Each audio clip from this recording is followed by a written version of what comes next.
At my brother's wedding, my mother mocked me over the mic, and the guests laughed. My brother smirked. Careful, he might cry. I walked up, took the microphone, and said, "Now let's begin the ceremony." I sat in the back corner of the reception hall, while my brother Connor stood at the front in his $4,200 Armani tuxedo, arm around his bride Melissa. My mother grabbed the microphone from the DJ. She was already 3 glasses of champagne deep. I could tell by the way she swayed slightly, by the flush in her cheeks. "I want to make a toast," she announced. Her voice echoed through the room. The conversations died. 200 guests turned toward her. "To my only successful son, Connor, the one who made something of himself." I felt every eye in the room shift toward me for half a second, then away, like I was something embarrassing they shouldn't stare at. "Unlike some people," Mom continued, her voice dripping with that fake sweetness she reserved for public performances, "Connor graduated from Stanford. Connor has a real career at Goldman Sachs. Connor found a beautiful, accomplished wife who'll give me grandchildren." She paused, looked directly at me across the sea of white-clothed tables. "My other son? Well, he's 32, divorced, no kids, dropped out of college sophomore year, works at a warehouse, still lives in a rental apartment in the bad part of town." Laughter rippled through the crowd. Uncomfortable at first, nervous, then genuine, building. Someone near the bar actually snorted. My face burned. I gripped my water glass so hard I thought it might shatter in my hand. Connor grabbed the microphone from Mom. He was grinning, that same smug grin he'd perfected at age 12 when he'd gotten me grounded for something he did. "Mom, come on, don't be so harsh on Nathan." He looked at me. His eyes sparkled with cruelty masked as brotherly concern. "Careful, he might cry." The laughter doubled, louder now. Someone in the back actually clapped. Melissa, the bride, the Harvard MBA, the management consultant, leaned into Connor, whispering something. They both laughed. She covered her mouth like she was trying to hide it, but her shoulders shook. I stood up. The laughter died. Confused faces turned toward me. I walked to the stage. My footsteps echoed on the hardwood floor. The DJ had stopped the music. 200 people watching me in complete silence. Mom's smile froze. Connor's confidence wavered. I took the microphone from his hand. He didn't fight it. Too surprised. "Now," I said calmly, "let's begin the actual ceremony. I'm Nathan Pierce, 32 years old, and I'd been the family disappointment for exactly 13 years. It started when Dad died. Heart attack at 47. Dropped dead in his office at the accounting firm where he'd been a partner. February 14th, Valentine's Day. I was 19. I'd been a sophomore at UC Berkeley studying business. Connor was 17, a senior in high school with early acceptance to Stanford and a full-ride scholarship offer. The life insurance paid out $400,000. Mom, Patricia Pierce, who'd never worked a day in her adult life, decided that money needed to stretch. "Connor's education is critical," she'd said at the kitchen table 2 weeks after the funeral. "He's going to Stanford. That's non-negotiable." "What about my education?" I'd ask. "You can take out loans, get a job. Connor's younger. He needs protecting. I'm in the middle of my degree, and you'll finish it, eventually. But right now, we need to be practical." Practical meant I dropped out. Practical meant I got a job at Hammond Logistics warehouse, loading trucks on the night shift, $14.50 an hour. Practical meant I worked 60-hour weeks while Connor finished high school and started Stanford in the fall. The $400,000 paid for Connor's tuition, his housing, his meal plan, his fraternity dues, his spring break trips to Cabo, his summer internships in Manhattan that didn't pay but built connections. I worked, sent money home for the mortgage, for Mom's car payment, for Connor's textbooks. By the time Connor graduated, summa cum laude, job offer from Goldman Sachs, $180,000 starting salary plus bonus, I was 23 and still loading trucks. I'd married my high school girlfriend Amy when I was 21. We'd gotten pregnant accidentally, lost the baby at 12 weeks. The miscarriage broke something in both of us. We tried for 2 more years to have kids, spent money we didn't have on fertility treatments. Nothing worked. Amy left when I was 25. "I can't do this anymore," she'd said. "I can't be married to someone who's given up on life." "I haven't given up. You work at a warehouse, Nathan. You dropped out of college 7 years ago. You live in a rental apartment. You have nothing." She was right. On paper, I had nothing. What she didn't know, what nobody knew, was that I'd been building something. It started small. Year 3 at Hammond Logistics, I'd noticed inefficiencies, shipments getting delayed because of poor route planning, trucks leaving half empty because the loading algorithms were outdated, money being wasted everywhere. I'd mentioned it to my supervisor, Rick Daniels, 28 years in logistics. "You should talk to management," he'd said. "They might listen." They didn't. So I built my own solution, spent 6 months coding a route optimization algorithm on my laptop during lunch breaks, taught myself Python from YouTube videos, built a prototype, tested it on paper using Hammond's actual shipping data. It cut delivery times by 18%, fuel costs by 22%. I pitched it to Hammond's regional manager, Jennifer Torres, 34 years old, Stanford MBA, no patience for warehouse workers with ideas. "This is cute," she'd said, glancing at my printed presentation, "but we have professionals handling logistics planning, people with degrees, experience, you load trucks. The data doesn't lie," I'd said. "The data isn't the point. The point is, you're not qualified to—" I'd left before she finished, but I kept the algorithm, and 6 months later, I filed for an LLC, Pierce Logistics Solutions, registered with the state, got a business license, started reaching out to small delivery companies who couldn't afford enterprise solutions. My first client paid $500 a month for my routing software. Second client paid $800. By the end of year 1, I had 12 clients paying a combined $11,000 monthly. I kept working at Hammond, kept loading trucks, kept letting everyone think I was going nowhere, because the moment they knew I was succeeding, they'd want something, they'd need something, they'd find a way to take it. By the time Connor got engaged to Melissa, Pierce Logistics Solutions was generating $687,000 annually. I'd bought the warehouse I worked at. Hammond had been failing for years. Bad management, outdated systems, debt. I'd approached the owner, Walter Hammond, 72, ready to retire, with a cash offer, $1.2 million. Below market value, but guaranteed close in 30 days. He'd taken it. I owned the building. Fired Jennifer Torres on day 1. Promoted Rick Daniels to operations manager with a 40% raise. Then I'd bought 3 more warehouses, expanded the software business, started a logistics consulting division. Revenue hit $3.4 million in year 2, $8.1 million in year 3, and nobody knew. Mom still called asking for money for her car repairs, her medical bills, her vacation to Italy she deserved after everything she'd been through. Connor still made jokes about Nathan's warehouse job at family dinners. I'd written the checks, kept my mouth shut, let them think whatever they wanted, until tonight. I stood on that stage holding the microphone, looking at 200 faces staring back at me. "I won't take long," I said. My voice was calm, steady. "But since Mom just gave everyone my resume, I think some context matters." Connor's jaw tightened. "Nathan, don't—" "I dropped out of college at 19 because Dad died and someone had to keep the lights on." I looked at the crowd, business partners, family friends, people who'd just laughed. Mom certainly wasn't going to work. Connor was too busy finishing his degree on Dad's life insurance money. The room went completely still. Someone near the bar coughed. A chair scraped. "I worked night shifts at Hammond Logistics for 3 years. Saved every dollar. Divorced my wife because she wanted kids and I couldn't afford them while supporting this family." Mom's face went pale. "Stop this right now. I'm not done." My voice stayed level. "I eventually started my own logistics company. Small at first. Software development, route optimization, then it grew. Last year we cleared $8 million in revenue." Connor's smile vanished completely. "What? The warehouse Mom mentioned? I own it, Hammond Logistics, and 4 others across Washington and Oregon." Gasps rippled through the guests. Melissa was staring at Connor, confused, betrayed. "But here's the interesting part," I said, looking directly at my brother. "This wedding venue, the Sterling Estate, I own that too. Bought it 6 months ago as an investment property." Connor's face drained of color. "You're lying." "Am I? The catering company, Belmont Catering Services, my subsidiary, the floral arrangements from Cascade Florals, my contract vendor, the open bar everyone's been enjoying?" I smiled. "All mine. The wedding planner who coordinated everything,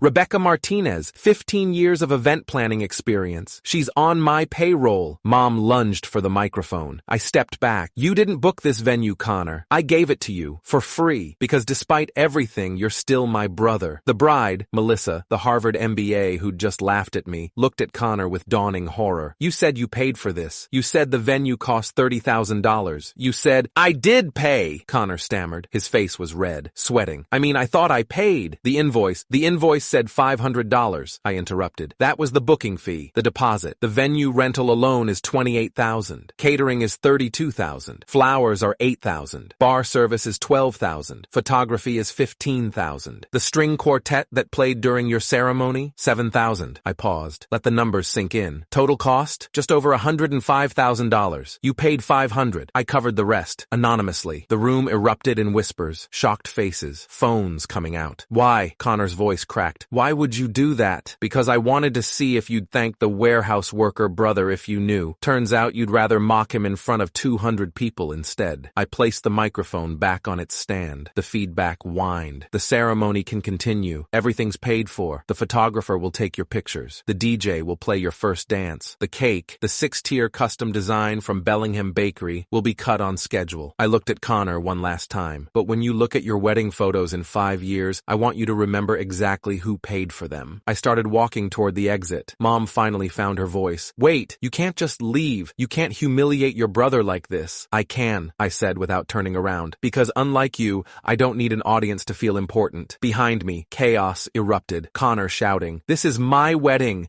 You're ruining my day." Melissa crying, "You lied to me about everything." Mom trying to regain control. "Everyone please, let's just..." Nathan didn't mean, he's just jealous. But I was already through the doors, into the lobby. The cool evening air hitting my face as I pushed through the main entrance. My phone started buzzing immediately. "Connor, get back here right now." "Connor, you're a fucking asshole." "Connor, I swear to God, Nathan." "Mom, how dare you embarrass this family." "Mom, after everything we did for you." "Mom, you're ungrateful and petty." I silenced them, kept walking to my car. The Tesla Model S I'd bought cash 3 months ago. The one I parked 3 blocks away so nobody would see it. Another text. Rebecca Martinez, the wedding planner. "Rebecca, should I proceed with the reception as planned? Things are tense." I typed back, "Yes. Continue everything. Send me the final invoice with itemized costs. I want receipts for everything." She responded immediately. "Already done. Invoice in your email. FYI, the bride just locked herself in the bridal suite. The groom is in the parking lot calling his lawyer about venue contracts. Your mother is telling everyone you're having a mental breakdown." I smiled. Typed, "Let them think whatever they want. Just make sure the photographer captures everything." Rebecca, "Oh, the photographer is getting all of it. This is going in my portfolio." I drove to my apartment, not the rental in the bad part of town my mother had described. The 2-bedroom condo in Belltown I'd bought for cash, water view, parking space, $740,000, poured myself a whiskey, sat on the balcony overlooking Elliott Bay. My phone kept buzzing. Text from Rick Daniels. "Boss, I don't know what happened at that wedding, but Twitter is exploding. Someone recorded your speech. You're trending." I checked. Sure enough, warehouse worker revenge was trending nationally. The video, shot by someone's phone, had 340,000 views already. Comments rolling in, "This man is a legend. The way his family talked to him, and he just owned them. When he said, 'I own the venue,' I screamed. That mother is toxic. The brother crying in the parking lot is sending me." More texts from people I hadn't heard from in years. "Amy, my ex-wife." "Nathan, I just saw the video. I had no idea about your company. I'm sorry for what I said. Can we talk?" I deleted it. High school friends. "Dude, you're famous. That was insane." Ignored. Then one text that caught my attention. Unknown number. "Mr. Pierce, this is Jennifer Torres, your former manager at Hammond Logistics. I saw what happened tonight. I want to apologize for how I treated you. I didn't recognize your potential. If there's any opportunity to work with Pierce Logistics Solutions, I'd be grateful for the consideration." I stared at that message for a long time, then typed back, "Ms. Torres, I appreciate the message. Unfortunately, all management positions are currently filled. However, we do have openings for night shift warehouse loading, $14.50 an hour. Same rate I started at. Let me know if you're interested." She didn't respond. At 11:47 p.m., my lawyer called. David Brennan, 43 years old, partner at Morrison & Brennan, 15 years of business law experience. "Nathan, what the hell happened tonight?" "Family reunion. You just went viral. My associate's daughter showed me the video. You humiliated your brother at his wedding. He humiliated himself. That's not how they're going to see it." David's voice was serious. "Your mother and brother could claim emotional distress, intentional infliction. They could sue. Let them try. I have recordings." "Recordings?" "The venue is wired for security. Audio and video. Every room." I reviewed the footage before the ceremony. "Want to hear what Connor said about me in the groom's suite 3 hours before the wedding?" Silence. Then, "What did he say?" I pulled up the audio file on my laptop, played it through the phone. Connor's voice, drunk, laughing with his groomsmen. "Nathan's going to cry when mom gives her speech. I fucking guarantee it. Guy's pathetic. Works at a warehouse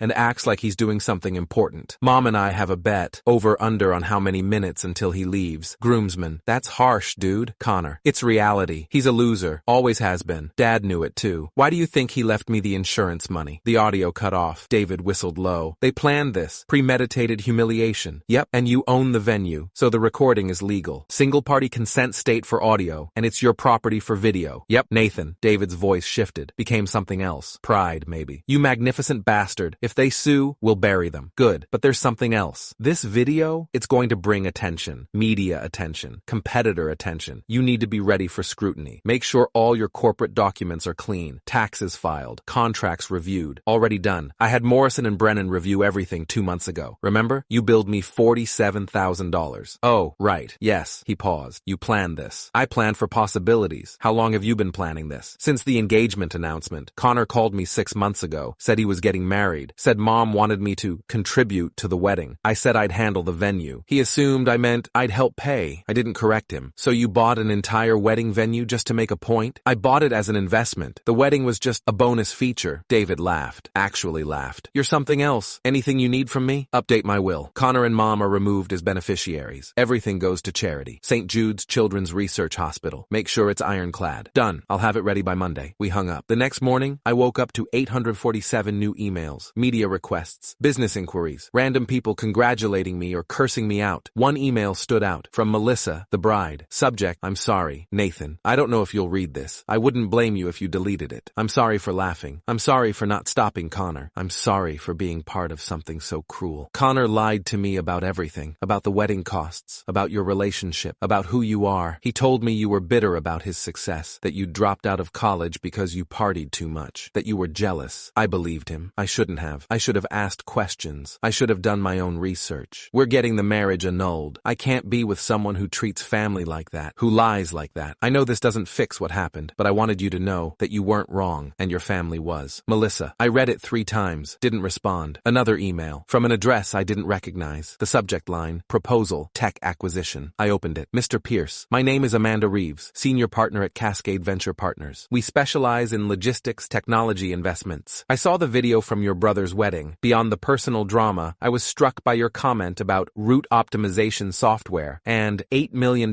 in revenue. We've been tracking Pierce Logistics Solutions for 8 months. Your software is remarkable. Your growth trajectory is unprecedented. We'd like to discuss acquisition or investment opportunities. Are you open to a conversation? Best regards, Amanda Reeves, Cascade Venture Partners. I stared at that email. An hour later, I responded, Ms. Reeves, I'm open to a conversation. My calendar is available through my assistant. Please coordinate through davidbrennanmorrisonbrennan.com. Within 20 minutes, David forwarded me a meeting request. Next Wednesday. Their offices. Full partner meeting. The wedding fallout continued for days. Connor's Instagram, where he'd posted pre-wedding photos with captions like, marrying the love of my life and best day ever, was flooded with comments. Is this the guy whose brother paid for everything? Imagine humiliating your sibling, then finding out he bankrolled your whole wedding. The audacity. The audacity. He deleted his social media by day 3. Mom's Facebook went private, but not before someone screenshot her post from the morning after the wedding. Some people will do anything for attention. So proud of Connor for handling the situation with grace and dignity. The comments there were worse. Your son is a millionaire who you called a failure. What's wrong with you? Rick called on day 4. Boss, we got a problem. What kind of problem? Connor showed up at the warehouse, demanding to see you. Security stopped him at the gate. He's threatening to sue for slander. Says you lied about owning the building. Show him the deed. It's public record. Already did. He's in his car in the parking lot, just sitting there. I drove over, found Connor's BMW in visitor parking, sat in the driver's seat, staring at the warehouse. I parked beside him, got out, knocked on his window. He rolled it down. His eyes were red. He looked like he hadn't slept in days. Why? He asked. Why did you do this to me? I didn't do anything to you. I paid for your wedding. You're the one who made fun of me in front of 200 people. You humiliated me. No, I told the truth. There's a difference. Everyone thinks I'm a liar, a fraud. Melissa left me. Mom won't talk to me. My boss at Goldman saw the video. They're reviewing my employment. That's not my problem. You're my brother. I was your brother. Until you and Mom decided I was the punchline to a joke. He was crying now. Actually crying. I'm sorry, okay? I'm sorry, I was drunk. Mom was drunk. We didn't mean it. Yes, you did. You've meant it for 13 years. Every Christmas, every Thanksgiving, every time you introduced me to your friends as my brother who works at a warehouse. Every time Mom asked if I was still doing that thing with trucks. We were trying to motivate you. No, you were trying to feel superior. And it worked, right up until it didn't. I turned to leave. Wait, Connor's voice was desperate. Can we fix this? Can we start over? I looked back at him. At the little brother I'd helped raise after Dad died. At the college student whose tuition I'd funded by loading trucks 60 hours a week. At the man who'd stood on a stage last Saturday and asked if I was going to cry. No, I said. We can't. I walked away. 3 months later, I'm sitting in the boardroom at Cascade Venture Partners. Amanda Reeves across from me. 3 other partners. David Brennan beside me. We'd like to offer $92 million for Pierce Logistics Solutions, Amanda says. 75% upfront, $17 million in earnout over 3 years based on performance targets. I look at the term sheet, read every line. Counteroffer, I say. $98 million, $80 million upfront. I stay as CEO for 5 years. My team, Rick Daniels, Rebecca Martinez, my developers, their positions are guaranteed. Amanda looks at her partners. They nod. We can do that. We shake hands. David grins. Mouths, you magnificent bastard. The news breaks 2 weeks later. Pierce Logistics Solutions acquired for $98 million. Forbes runs a feature. Fortune covers it. Bloomberg interviews me about building a tech company from a warehouse floor. My phone explodes again, but this time I'm ready for it. Mom calls. I don't answer. She texts, "We need to talk about the family trust fund. Your father wanted his money to stay in the family." I text back, "There is no family trust fund. Dad's insurance money is gone. You spent it on Connor's education, and I don't owe you anything." She doesn't respond. Connor emails. Subject, "Can we talk?" I delete it without reading. Amy tries again. "Nathan, I heard about the acquisition. I'm so proud of you. Can we get coffee?" I block the number, but there's one message I do respond to. From Melissa. "Congratulations on your success. You deserved better than how we treated you. Thank you for teaching me to question everything." I write back, "Thank you. I hope you find someone who respects you enough to tell you the truth." She replies, "I hope you find a family who deserves you." 6 months after the wedding, I'm standing in the lobby of St. Jude's Children's Research Hospital. I'm here to present a check, $20 million, from the Pierce Foundation established 3 months ago. The hospital administrator, Dr. Patricia Chen, 30 years in pediatric oncology, shakes my hand. "Mr. Pierce, this donation will fund 5 years of neuroblastoma research. You're saving lives." "My father died when I was 19, I say. "This money is in his memory. He would have wanted it to go somewhere that mattered." "Did he have a connection to childhood cancer?" "No. But he taught me that family isn't about blood. It's about showing up, about sacrifice, about putting others first." I pause. And I wanted his legacy to be about that, not about the people who forgot those lessons. The press conference happens at 2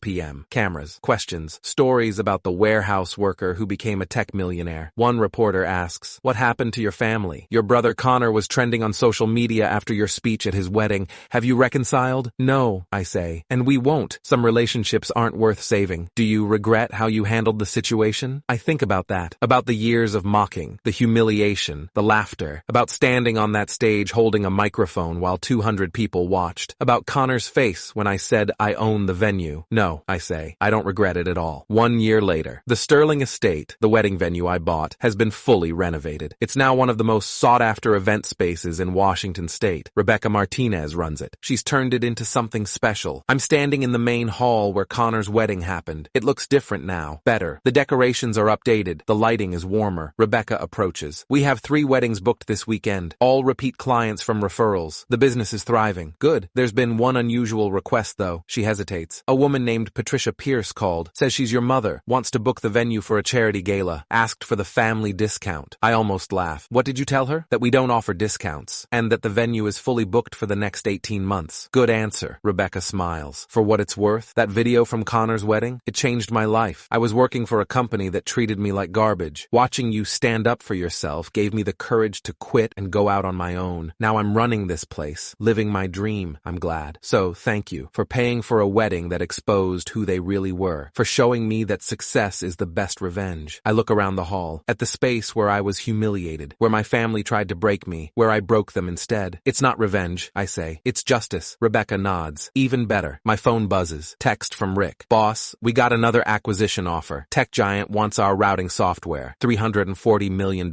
I type back, "Set up a meeting." But I'm not selling. Not yet. Because this isn't about money anymore. It never was. It's about proving that the warehouse worker they mocked, the college dropout they pitied, the family disappointment they laughed at, he was building something they couldn't see, something they couldn't touch, something they'd never deserve. Connor's wedding cost him everything. His marriage, his reputation, his relationship with his family, and it cost me exactly $105,000. Best investment I ever made, because every time someone watches that video, and millions have, they see the truth. The brother who paid for everything, and the family who deserved nothing.